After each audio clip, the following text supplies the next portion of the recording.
Boa tarde, Manaus. Boa tarde, Amazonas. Sejam bem-vindos a essa terça-feira de Câmera 13, programa da nossa gente. Hoje com muitos assuntos importantes para conversar com você. Você que faz comigo, com a minha irmã Socorro Sampaio, o nosso Câmera 13 já há quase 15 anos. Então, muito obrigada pela sua companhia. Lembrando que no dia de ontem nós tivemos aqui já o nosso Alô Doutor desse início de semana, falando de um tema importante, um tema que muito nos interessa, que é a questão do nosso rim, não é? Então, muita gente certamente tirou suas dúvidas com o programa realizado no início dessa semana, portanto, no dia de ontem, nesta segunda-feira. Olha, gente, hoje é 31 já de maio. É uma data muito importante e eu quero chamar a sua atenção, mas acima de tudo conversar muito com você a respeito do tabagismo. Hoje nós estamos comemorando, o mundo inteiro acaba celebrando o dia de hoje como um dia de luta contra o tabaco. 31 de maio, portanto, é o dia sem tabaco. Aí você em casa fica perguntando, Conceição, mas aí, isso realmente faz mal? O tabagismo pode levar uma pessoa à morte? Nós já falamos tantas vezes aqui com o Dr. Sidney Chalub a respeito dos malefícios que o tabaco traz à vida de todos nós. E nesse dia, o dia sem tabaco, a gente conclama aí você que infelizmente ainda não conseguiu se livrar desta dependência, que você possa tomar uma decisão hoje na sua vida dizendo, não, as próximas 2 horas eu não vou fumar. Começa assim, porque o malefício que o tabaco traz certamente fará com que você, ao refletir, você possa tomar essa decisão. É fácil? Não, não é fácil. Toda dependência, ela é muito difícil de ser tratada. E muitas vezes a gente não entende a dependência como um problema de saúde pública, mas é um problema de saúde pública. Não só as drogas ilícitas, mas o fumo também é uma droga lícita, mas é uma droga. E aí a gente tem dados aqui do Dia Mundial, mas dados da própria Organização Mundial de Saúde, que prevê que em 2020, no mundo, mais de 10 milhões de mortes relacionadas ao fumo poderão acontecer. No Brasil, mais de 300 pessoas morrem por dia em consequência do hábito de fumar. Então, é um número assustador, é um número que merece uma reflexão, mas, acima de tudo, não só reflexão, é um número que merece uma atenção especial em cima do que nós estamos falando. Quero lembrar também, em relação ao fumo, a quantidade de casos de câncer que nós já temos registrados. Só para você ter uma ideia, 82% dos casos de câncer de pulmão no Brasil são causados pelo fumo. Isso significa que a gente poderia estar com um percentual muito menor se nós tivéssemos um número menor de pessoas fumantes. 83% dos tumores de laringe estão relacionados ao tabagismo. Então, gente, isso, a gente teria cerca de 80% de redução se você participar desse dia 31 de maio com a sua decisão de querer ter uma vida melhor, de querer se resguardar. Sem falar que muitas pessoas hoje, depois de terem já deixado há 20 anos o cigarro, hoje ainda estão sofrendo as consequências. Então, é hora de refletir, né? Que a gente aproveite o dia 31 para a gente refletir. Olha, minha gente, eu quero, nesse momento, ter uma conversa com você que está em casa. Quero lembrar que durante toda essa semana, nós mulheres, mas não só as mulheres, nós mulheres certamente fazendo esse grito do basta, mas os homens de bem, porque eu sempre costumo lembrar aqui que os homens são pais de mulheres, como nós mulheres somos mães dos homens. E essa semana algo que nos chocou muito, que foi o caso daquela adolescente de apenas 16 anos, lá no estado do Rio de Janeiro, que foi estuprada, estupro coletivo. Mais de 30 homens estupraram uma adolescente de 16 anos. E aí eu fico aqui me questionando, né? Como que o desamor está tão presente nos dias de hoje? Como que uma pessoa tem a coragem de tramar contra a vida de uma outra pessoa, sem levar em consideração absolutamente nada. Quero aqui recordar um pouco o ano de 2006, quando a Lei Maria da Penha passou a fazer parte do nosso dia a dia. Uma lei que disse basta desta violência que mata mulheres no Estado brasileiro. A Lei 11.340 é, sem dúvida, uma grande conquista para a sociedade do nosso país. Agora, lei boa é lei cumprida. Lei boa é aquela que você também se sente protegida. Então, a Lei 11.340, ela é extremamente importante, mas é preciso também que nós tenhamos essa certeza que casos como esse que nós estamos falando agora não podem continuar impunes. Quero destacar aqui o caso do Rio de Janeiro, dessa jovem de apenas 16 anos, porque é algo que nos choca profundamente, mas lembrando também lá o estado do Piauí, porque um outro estupro coletivo também foi praticado a uma adolescente, a uma jovem de 18 anos. Gente, esse caso do Rio de Janeiro é um caso tão absurdo como todos os outros casos de violência, sejam praticados contra as mulheres, sejam praticados contra os homens. Nós não podemos mais entender isso como normal. Não podemos e devemos sim, mulheres, homens, se unir para fazer e dar um basta a tanta violência que nós estamos vivenciando. Essa menina de 16 anos, um desses estupradores foi namorado dela, né? Foi namorado dela. Por ciúme, por vingança, sabe Deus por quê? Ele tramou esse estupro com mais de 30 homens. Agora, eu fico aqui questionando, você que está em casa, você que é mãe, você que é pai, essa dor dessa mulher jovem, mas não dá para achar que só ela está sentindo nesse momento a dor na sua alma. Essa é uma marca que ainda está registrada na vida de tantas mulheres nesse país. E aí eu quero chamar nesse momento a sua atenção para esse caso do Rio de Janeiro, mas para tantos outros casos que acabam acontecendo debaixo dos nossos próprios olhos. Olha só essa frase que eu quero estampar na tela da Band. Essa frase, essa adolescente de 16 anos acabou trazendo na sua página na internet. Quando ela, em primeiro momento, ela ficou com vergonha de dizer que tinha sofrido um estupro coletivo e achou que, ao dizer que o celular dela tinha sido roubado, poderia passar por toda aquela situação. E aí chegou o momento que ela resolveu revelar o que tinha acontecido e as condições do próprio corpo dela, gente, são condições chocantes que precisam nos inquietar, nos chocar mesmo, porque aquilo que nós não queremos que aconteçam conosco, ou com as nossas filhas, ou com os nossos filhos, nós não podemos dar como normal ver acontecendo. E aí a frase que ela deixou, muito forte, não é? É registrada na sua página, mas que eu quero trazer aqui na tela da Band. Essa frase que você acompanha nesse momento. Não dói o útero, e sim a alma. Eu vou conversar agora com a psicóloga Fabiane, que está conosco neste momento, e ela vai falar um pouco sobre essa frase que é tão forte. A dor não é só no útero. A dor que essa adolescente está sofrendo é uma dor na alma. Então a gente vai entender melhor com a psicóloga Fabiane o que isso representa e qual é o trauma que essa jovem mulher vai levar para o resto da vida dela. Então, já falar aqui com a nossa querida psicóloga Fabiane, é muito bom poder estar conversando com você, Fabiane, infelizmente, numa situação tão cruel como essa que nós estamos mostrando agora. Vamos ouvir. Realmente esse fato foi um acontecimento deplorável, né? Que está estampado em todos os jornais, e é importante que nós hoje pensemos um pouquinho sobre a questão do estupro, principalmente esse, no qual foi o estupro coletivo, né? A vítima, uma adolescente de 16 anos, ela foi violentada sexualmente, né? Por, segundo ela, 33 homens. O que falar sobre essa situação, né?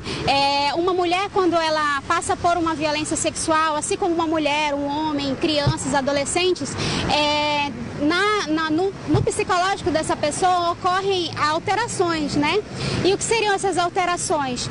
Uma pessoa vítima de violência sexual, ela necessariamente ela passa por um processo de adoecimento que pode ocorrer, no quais a gente pode considerar, depende muito do caso, depende muito da estrutura emocional que a pessoa já possuía, ela pode viver situações de estresse pós-traumático, ela pode desenvolver psicossomatias, né? E por que isso, né? Por causa dos traumas. O estupro, ele já é uma violência, ele necessariamente é considerado como se fosse uma barbárie, né? E ele não é um caso isolado hoje na nossa sociedade. A gente sabe que acontece, mas a gente precisa considerar bastante que isso tem acontecido e que nós não devemos deixar isso acontecer porque muitas mulheres passam por isso, né? Os números no Brasil, as estatísticas sobre estupro, sobre violência sexual são muito grandes e envolve também muitas crianças, muitos adolescentes. Então é muito importante que nós consigamos refletir o que está acontecendo, né? Eu atribuiria a minha análise dessa situação, atribuiria isso bastante à questão de uma sociedade que discute muito pouco a questão do machismo, né? Onde muitas das pessoas vítimas de violência sexual às vezes são culpadas pela sua própria situação, né? E é muito importante que, além de tratar possíveis transtornos que essas pessoas podem desenvolver, nós precisamos também tentar refletir um pouco sobre a nossa sociedade, de que forma a gente está legitimando o estupro, né? A gente vê em muitas matérias, em muitos comentários, que pessoas acabam justificando que ela mereceu ser estuprada, mas isso é inadmissível, porque uma pessoa que é vítima de um estupro, ela não pode ser culpada. Obrigada, a nossa psicóloga Fabiane Aguiar. Na verdade, muito importante, não é, a visão de uma profissional da área da psicologia para não explicar, porque não há explicação naquilo que nós estamos mostrando hoje através aqui do Câmera 13, mas de entender o que vai ficar na alma dessa mulher a partir de hoje para a vida toda dela, não é? Não é só o momento do hoje ou dessa semana onde o caso está sendo repercutido em todo o nosso país. Falar em repercussão, gente, quero só lembrar que na última sexta-feira a Unicef, ele fez aqui uma nota justamente dizendo isso, não é? Estupro, nós não podemos entender como normal e tolerância zero.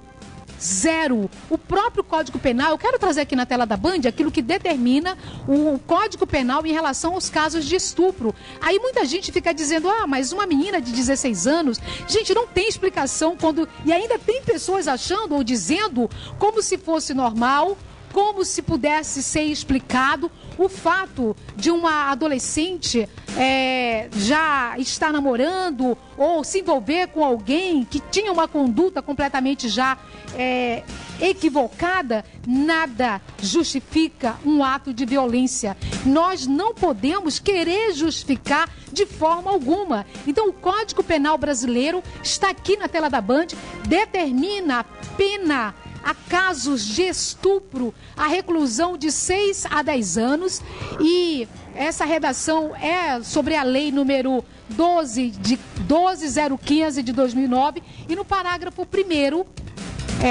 diz que essa pena se dá sobre a conduta de lesão corporal de natureza grave se a vítima é menor de 18 anos ou maior de 14 anos.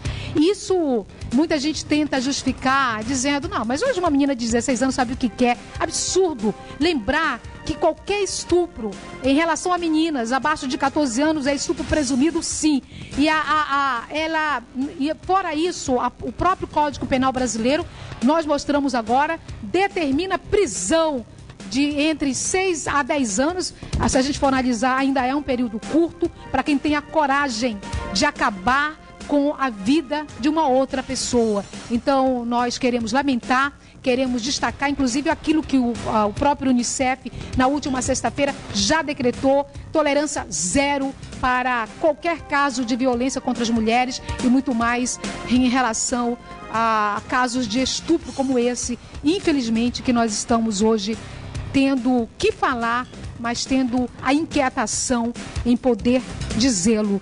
Olha, gente, quero lembrar que 31 de maio é o dia do Espírito Santo.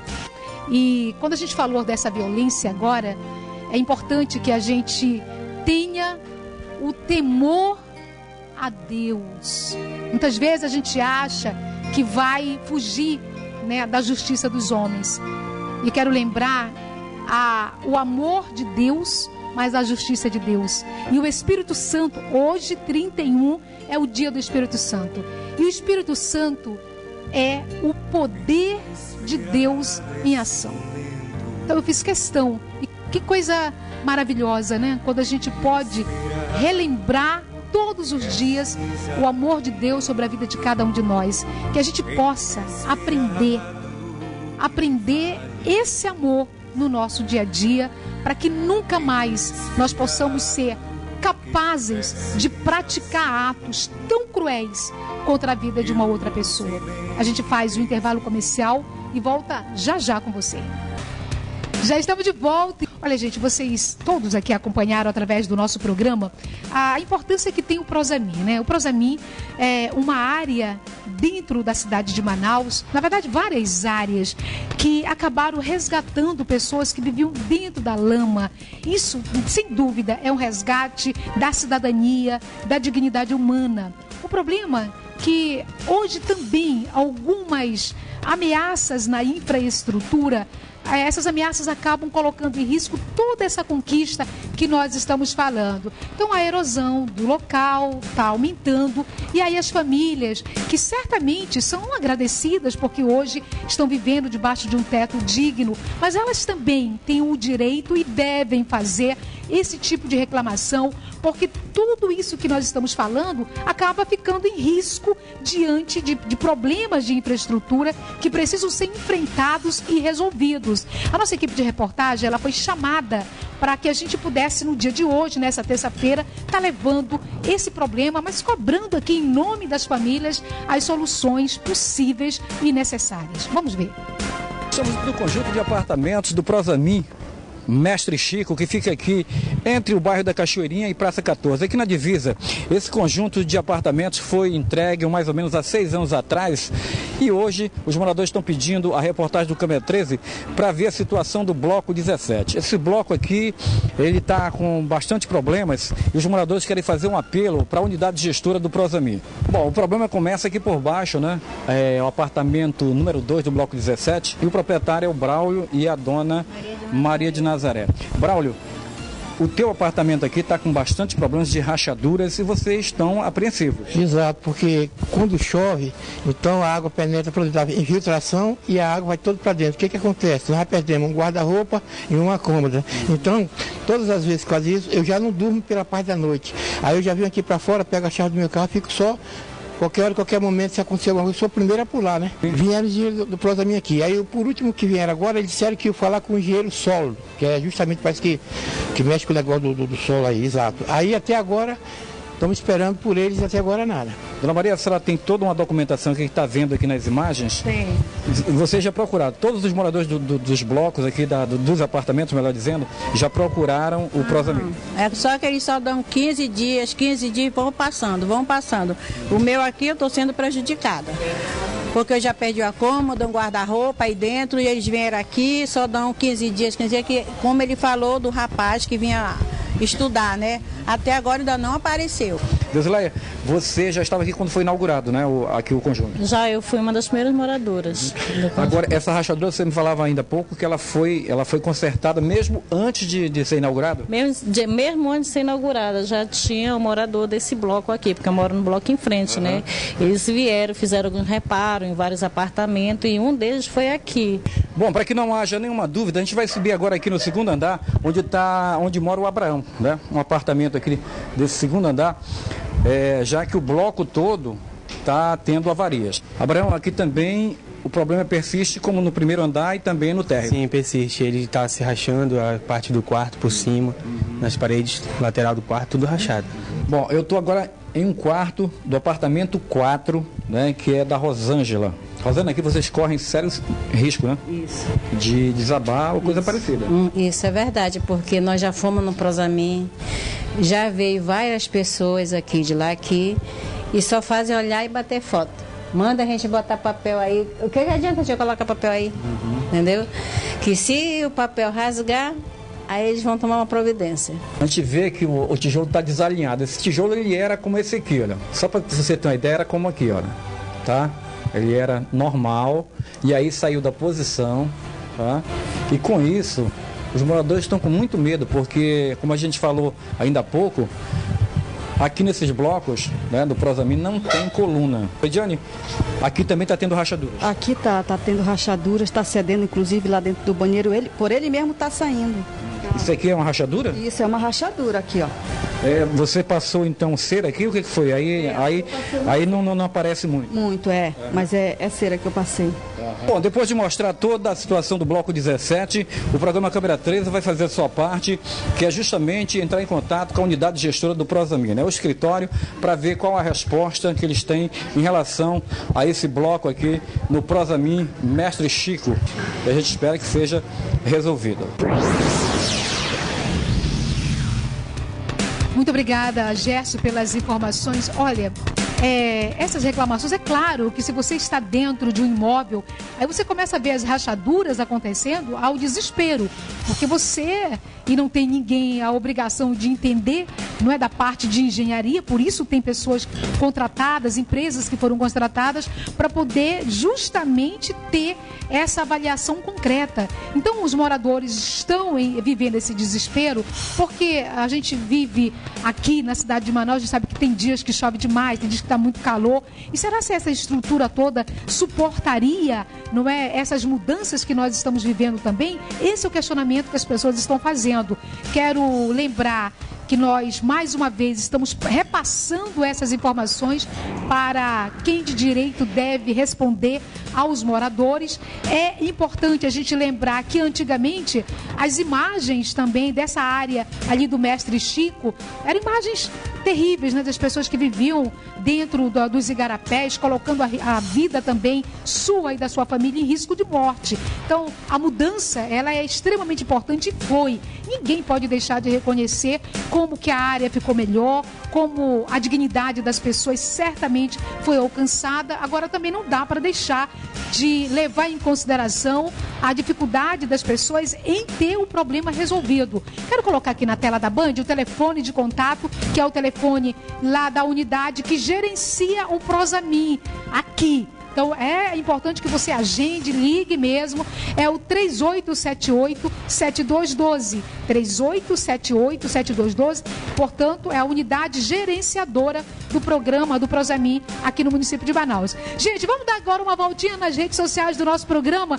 muita gente fazendo conosco. Aqui é o David Farias do Crespo, é difícil parar de fumar. Eu tento acabar com o vício, mas sempre volto.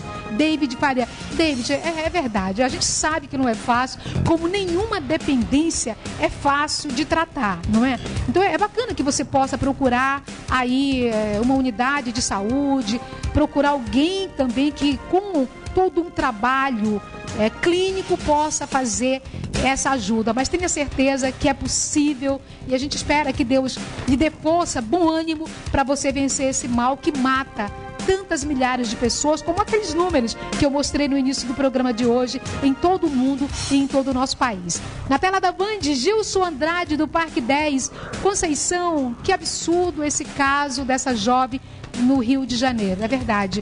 Ô Gilson, é horrível, é terrível e é preciso que pessoas como você, que estão aí falando, que não aceitam, estão inquietadas, que você, com tantas milhares de pessoas, que a gente, que todos nós possamos nos unir, levantar essa bandeira pelo fim da violência contra as mulheres, pelo fim da violência contra o ser humano, não é? É um absurdo mesmo. Muito obrigada aí pela sua participação. A gente faz um intervalo comercial, já a gente volta com Câmera 13 na Band Amazonas.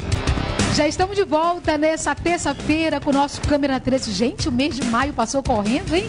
31 de maio, daqui a pouco já chegamos no meio do ano, férias aí para todo mundo, para os alunos, né? Mas, gente, nós temos falado aqui esse mês inteiro de maio a respeito da coleta seletiva, a importância de você participar também, ajudando o seu meio, o meio ambiente, que é, né, a terra é a nossa grande casa, então é importante cuidar todos os dias, ensinar os nossos filhos. E é isso que a gente vai mostrar agora, mais uma atividade lá da Escola Municipal Maria do Socorro Azevedo. Os alunos estão entendendo melhor o que é a coleta seletiva. Quem traz a matéria pra gente é o repórter Gerson Guerra. O evento de conscientização à coleta seletiva e reciclagem do lixo foi promovido pela Prefeitura de Manaus através da CEMUSP em uma escola municipal no bairro Jorge Teixeira, na zona leste de Manaus. Na ocasião, os alunos da Escola Municipal Maria do Socorro Azevedo participaram de uma oficina de orientação para entender o que é coleta seletiva e ajudar no trabalho de reciclagem. Para a subsecretária municipal de Educação, Euseni Trajano, a ação colabora para o aprendizado dos jovens na conscientização da preservação do meio ambiente. E esse projeto vem assim coroar para desenvolver um trabalho de fato voltado para a qualidade de vida, voltado para a conscientização ambiental. É um trabalho que eles vão realizar com as famílias, vão realizar na própria escola. Então isso só engrandece todo o trabalho que já vem sendo desenvolvido pela Secretaria Municipal de Educação. Para os alunos, a preservação através da coleta seletiva deve começar em casa. Eu vou trabalhar muito com meus pais, com meus familiares, com meus vizinhos, todos no meu bairro mesmo. E falarei muito como causa, como coletar bem. Levar um pouco da conscientização para as pessoas, não jogarem lixo nas ruas. Eu estou achando muito importante isso tudo para a gente. A atividade continuou no final da tarde, onde os alunos, acompanhados de membros das equipes de conscientização, realizaram um trabalho de sensibilização porta a porta com os moradores próximos da escola. Segundo o diretor da escola, Jackson Santos, a atividade é uma oportunidade de colocar em prática tudo que foi ensinado pelos educadores. Então eles estão colocando em prática aquilo que a própria Constituição coloca no que tange o exercício da cidadania. Tá? E acho isso é de extrema importância, principalmente para eles que estão em fase aí de construção, de conhecimento aí da própria escola. A vereadora Socorro Sampaio elogiou o trabalho e a vitalidade dos agentes mirins. Segundo a parlamentar, as orientações levadas pelos alunos aos moradores da comunidade podem ajudar muito a proteger o meio ambiente. A gente fica feliz de hoje estar aqui na Escola Maria do Socorro Azevedo, na zona leste de Manaus, mais uma vez fazendo de fato esse treinamento, trazendo um conhecimento para que esses alunos possam entender a importância que tem a coleta seletiva, a reciclagem, o trabalho dos catadores. Então tudo isso é importante para entender que enquanto a gente joga fora o lixo, esse lixo pode trazer de fato a sobrevivência de tantas pessoas. Muito bem, isso mesmo, viu, gente? Olha, parabéns à escola, minha querida irmã que lá esteve, parabéns à comunidade. A gente vai mostrar agora mais uma operação de fiscalização que foi realizada pelo Departamento de Trânsito do Amazonas. Desta vez, olhando o retorno dos usuários e a questão dos alternativos na zona leste de Manaus. Operação Retorno é o que você vai ver agora. Depois de 30 dias que o Detran realizou uma operação aqui na Zona Leste em relação aos alternativos, o Detran hoje está de volta. Na realidade, o prazo venceu no dia 20, mas o Detran está hoje, né, voltando aqui para ver como é que está as irregularidades em relação ao alternativo. Eu converso com o diretor-presidente do Detran, que é o Leonel Feitosa. Leonel, quais as irregularidades que vocês detectaram na primeira operação e que vocês estão de retorno hoje? Elas continuam? Infelizmente, sim. Nós temos aqui há 30 dias, principalmente no dia 20 de abril, e a pedido das cooperativas, nós estendemos um prazo de 30 dias para a regularização dos veículos e também dos motoristas. Mas, infelizmente, mais de 30 dias após, as irregularidades continuam as mesmas.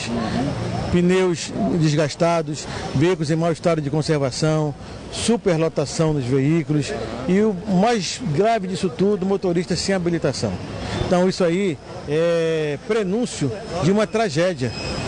Pessoas usam esse transporte todos os dias. Então nós estamos aqui para coibir esse abuso que é feito e para que as pessoas que usam esse tipo de transporte tenham segurança ao ir de casa para o trabalho, do trabalho para casa, para a escola. Então nós estamos aqui, hoje começamos a operação às 8 da manhã, já apreendemos mais de 12 veículos, já autuamos aí dezenas deles, todos com as mesmas irregularidades. Então vamos ser muito rigorosos com isso, porque a nossa grande preocupação é a segurança de quem usa esse transporte. Agora, Leonel, qual é a alegação do motorista ou do proprietário?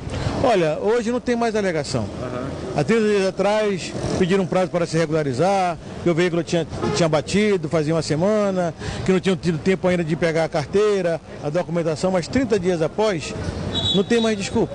É tanto que hoje eles não estão, um mês atrás, criaram aqui tumulto, criaram problemas, queriam fechar a rua e hoje não apareceu ninguém, porque eles sabem que nós cumprimos a nossa parte. Infelizmente eles não cumpriram a deles. Talvez eles não pensassem que nós estaríamos aqui hoje. Ok. Obrigado, Leonel Feitosa, então, diretor-presidente do Detran. É isso aí, né? Se você está irregular, procure se regularizar, porque você pode ser, de repente, fisgado pelo Detran ou também pelo Manaus Trans. Imagens de André Luiz, reportagem Gerson Guerra. Ok, então, Gerson, muito obrigada aí pelas informações. É importante lembrar que o sistema de transporte público deve ser sempre o melhor, porque é dele que a população precisa, necessita. Os alternativos, eles acabam completando esse sistema por falha no próprio sistema. Então, mas a regularização precisa acontecer. Isso faz a diferença para as pessoas que estão vivendo com esse transporte coletivo, sobrevivendo deles, e para os usuários também, que acabam necessitando no seu dia a dia. Agora, a regularização, na verdade, é algo que precisa ser respeitado. Olha, gente, a gente termina o programa de hoje. Quero só continuar lembrando a você de como a sua participação na construção de um mundo melhor, uma cultura de paz no nosso dia a dia faz a diferença. A gente se despede por aqui. Amanhã, se Deus quiser, nós estaremos de volta para uma quarta-feira de Câmera 13, programa da nossa gente. Mas eu quero deixar na tela da Band essa frase que tem que continuar nos inquietando. Essa adolescente de apenas 16 anos que sofreu um estupro coletivo. Mais de 30 homens estupraram esta jovem mulher. E que nós possamos pedir a Deus a sua misericórdia e que nunca mais nós tenhamos que passar para vocês ou que tenhamos que ver que no mundo em que nós vivemos, é nesta sociedade que nós estamos vivendo, que nós tenhamos a coragem de dizer basta a violência.